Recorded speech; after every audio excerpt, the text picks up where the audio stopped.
football stays hot, and basketball tips off. All this and more coming up on the Penguin Rundown.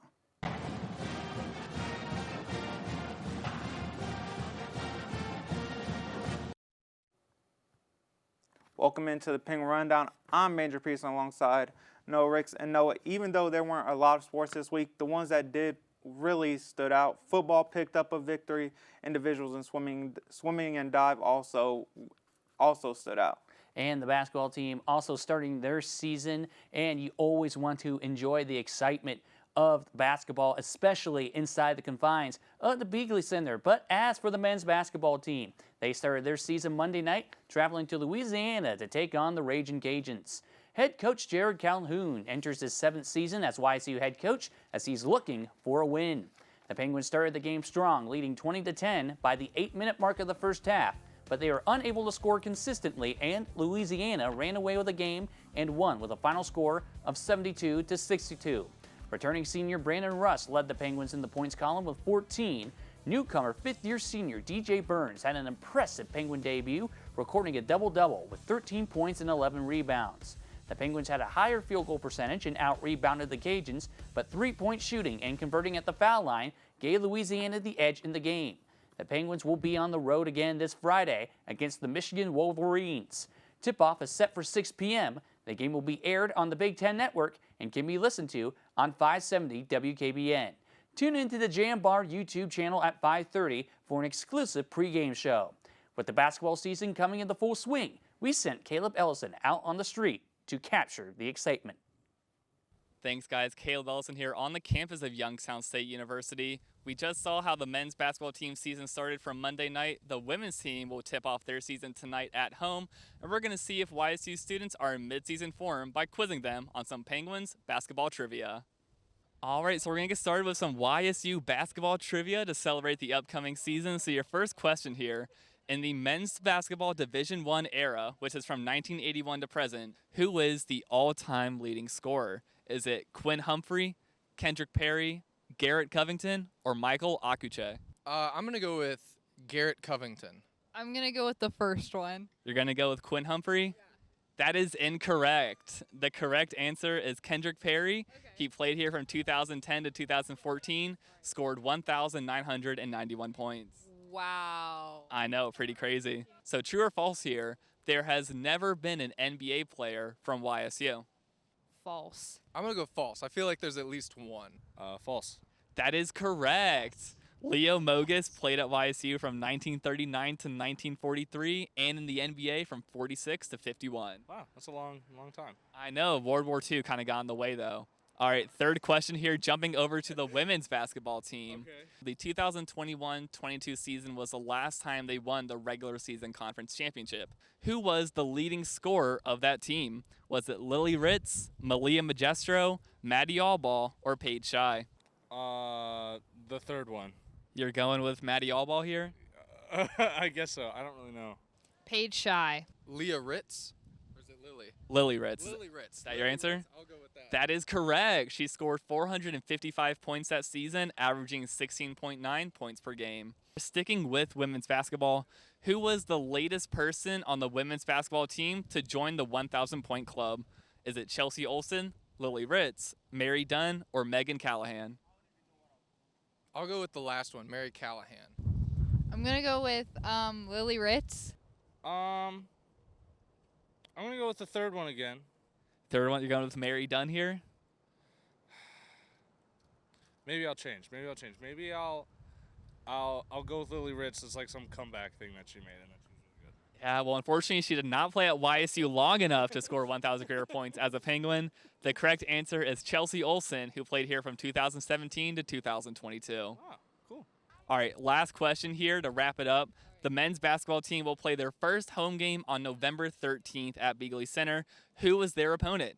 Oh. Is it West Virginia University Institute of Technology, Okay. Towson University, Ohio Christian University, or Gonzaga University? Oh, I hope it's not Gonzaga. I'm going to go Ohio Christian. Ooh. West Virginia. The first one. Going with West Virginia University Institute of Technology? Yes. That is incorrect. The correct answer is Ohio Christian University, coming to the Beagley Center on November 13th. Well, it looks like YSU students have a little bit of homework to do about the basketball teams, but this season is sure to be a fun one. Again, the YSU women's basketball team will be home tonight against Xavier University. Noah and Andrew, back to you guys. Thanks, Caleb. Last Saturday, the YSU football team traveled to Terre Haute, Indiana to take on conference rival, the Indiana State Sycamores. It was a tight contest, but what gave YSU the advantage was a superior time of possession, staying on offense for nearly 20 minutes more than Sycamores. Indiana scored first, but the Penguins tied it up after a Mitch Davidson touchdown run that closed out the first quarter. Davidson had a great game, throwing for 254, going 25 for 37. Redshirt freshman kicker Andrew Listowka connected for 2 field goals. The Penguins' defense played hard, forcing 2 turnovers and collecting 4 sacks in the game. Redshirt freshman Bo Brungard was the other touchdown scorer for the Penguins, rushing in from 37 yards out. The Penguins moved to 4-2 in the Missouri Valley Football Conference and sit tied for 3rd in the standings. YSU will return to the Ice Castle one last time this Saturday as they host first place South Dakota State. Kickoff is for noon. The game will be streamed on ESPN Plus and can be listened to on the radio at 570 WKBN. As the volleyball season winds down, the YSU women's volleyball team will end their season with 3 straight home games. The first of the 3-game stretch in the Beagley Center was a matchup against the Jaguars of IUPUI on Friday, November 3rd. In a game that saw 5 sets, the Penguins took their 8th victory of the year, winning 3-2. YSU had a total of 48 kills, led by freshman Jocelyn Jordan, who had 13 on the day. 5th-year senior Josie Borum led the game in digs with 19 and led the team in assists with 22. YSU as a team won the block battle 12-6 against the Jags. In their next matchup on Saturday the 4th, the Penguins took on Purdue Fort Wayne. The Mastodons won in 3 straight sets, beating the Penguins 3-0. Borum led the team in kills with 9, assists with 12, and digs with 11. With only 1 game remaining on the schedule, the volleyball team will host its senior night on Friday, November 10th, against Robert Morris at 6 p.m. inside the Beagley Center. The game will be live streamed on ESPN Plus, and to follow along with live stats, go to ysusports.com. For a deeper look at Friday night's victory, we're going to send it to Bryce Noel, who has this week's Penguin Player of the Week.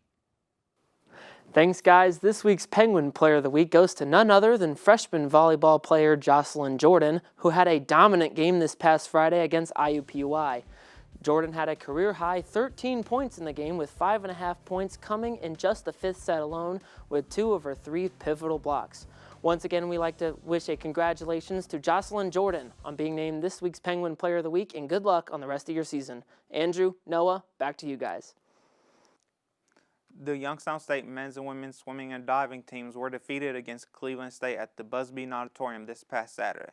The men lost 182-116. Leading the team was sophomore James Slesser with victories in both the breaststroke events with times of 57.40 in the 100 breast and 205.94 in the 200 breast. The women lost 179-121.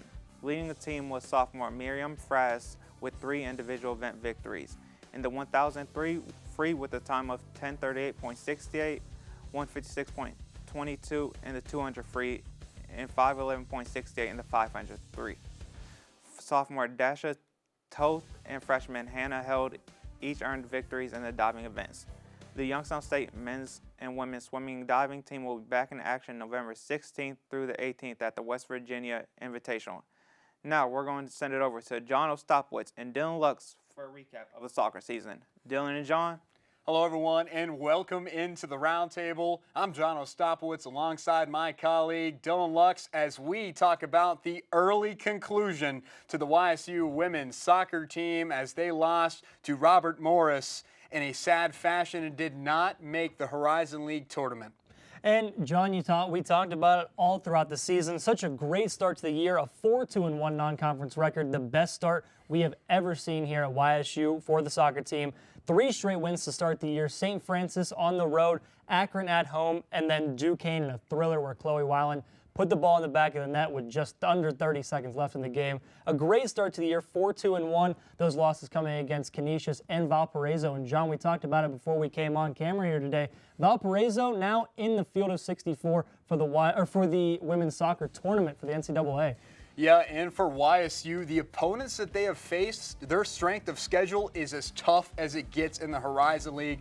You know, facing against Valpo, unfortunately, you got shut out 2-0, but they really showed off their defensive flash. But, you know, Valpo now will take on Notre Dame, who conference opponent Milwaukee faced earlier in the year. They tied them 3-3 in a thriller, you know, on the road in Notre Dame. So, you know, having to face them and knowing that your conference opponent Milwaukee faced them, you know, makes you feel a little bit better about that tough loss. Absolutely. YSU played 2 tournament teams this year. Of course, we talk about Valpo and Milwaukee winning the Horizon League with a 7-0-3 record this year. And the Penguins did well against them at home, tied 1-1, one of the ties for us this year. And having that strength of schedule is a huge factor for YSU, having played 2 tournament teams this year and Valpo making it. We talked about it. I mean, playing Notre Dame, that is a huge deal. So that's a great boost for YSU. Although the season didn't end exactly the way we wanted it, with a 3-5-2 conference record, some positives to see, and that's one of them right there, John. Yeah, there were a lot of positives, but the negatives as well is really what affected this team. You had such a great non-conference record, and that came in part to, you know, head coach Brian Schrum. He had such a great game plan, knocking down some of those great teams. Like you said earlier, you take it to the wire in Duquesne, but Coach Schrum, he knows head coach Al Alvine so much. He was from that coaching tree, so he takes that to YSU.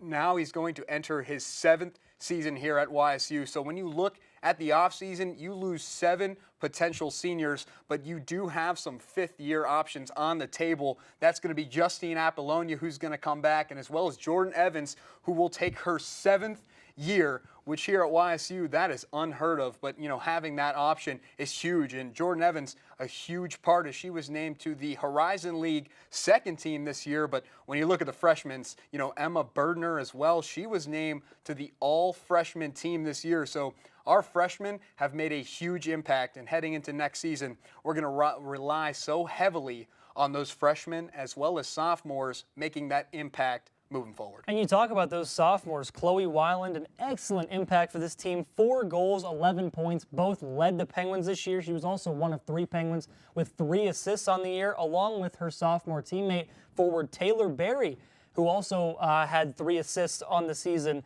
with 3 goals as well. And we talk about returners. Liana Van Sys coming back for another season, her 5th year, and she had an excellent start to the season. So definitely going to look to these girls for impact coming next season. Right, and the impact all starts with what head coach Brian Schrum did with conference play. You look at those losses, you look at those ties, they've been tough, but he went from a different coverage, which is known as a 1-2-4-4, looking at, you know, from the goalie to the front, moving your defender up there to give, you know, your defender an opportunity to switch to winger at a second's notice. And it feels like our team was not ready for that. And, you know, heading into next year, it's all about, you know, really scouting and bringing in people. Coach Schrum, he loves to bring in new recruits. He loves to, you know, enter that portal and push heavily. But we'll see what they can do next year. And you can keep up with the women's soccer team in their offseason at YSUsports.com. As always, I'm John Ostapowitz. And I'm Dylan Lux. Let's send it over to Andrew Peterson and Noah Ricks.